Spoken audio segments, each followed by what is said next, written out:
This video will demonstrate appropriate technique used to control external hemorrhage in the out-of-hospital environment. Products and devices used in this video are for training purposes only. It will be the responsibility of the EMSP to become familiar with specific equipment and devices utilized by their training facility or service provider. In this video, we will utilize a dressing impregnated with the hemostatic agent, as the use of granular type hemostatic agents has been associated with emboli and are no longer recommended. For specifics regarding the different types of hemostatic agents, please refer to your medical director or training officer. Finally, the tourniquet used is a soft, non-ratcheting type. It will be the EMSP's responsibility to learn the specific concepts related to the tourniquet used in their system. Begin by taking appropriate body substance isolation.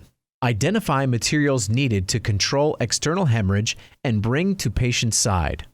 Materials should include field dressings and bandages, tourniquet, hemostatic agents. Apply direct pressure to the wound. If direct pressure controls the bleeding, bandage the dressing in place. If the wound continues to bleed, tourniquet application is warranted. Apply the tourniquet proximal to the wound, but still close, ideally 1 to 2 finger widths or 2 inches. For the tourniquet we are using, the manufacturer suggests the following steps. For upper extremity wounds, place strap through one eyelet. For lower extremity wounds, place strap through both eyelets. Pull the strap tight around the extremity and Velcro in place.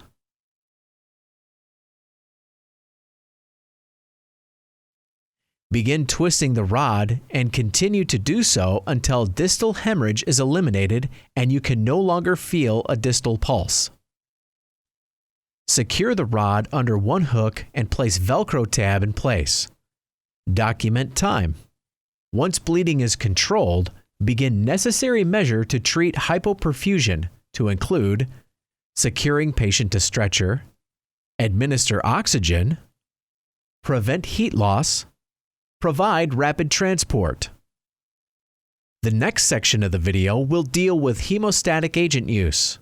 The EMSP should be aware that hemostatic agents are not indicated for internal hemorrhage, vaginal bleeding, open abdominal wounds, and penetrating chest trauma. Hemostatic agents are ideally used on the face, scalp, neck, axilla, groin, and buttocks.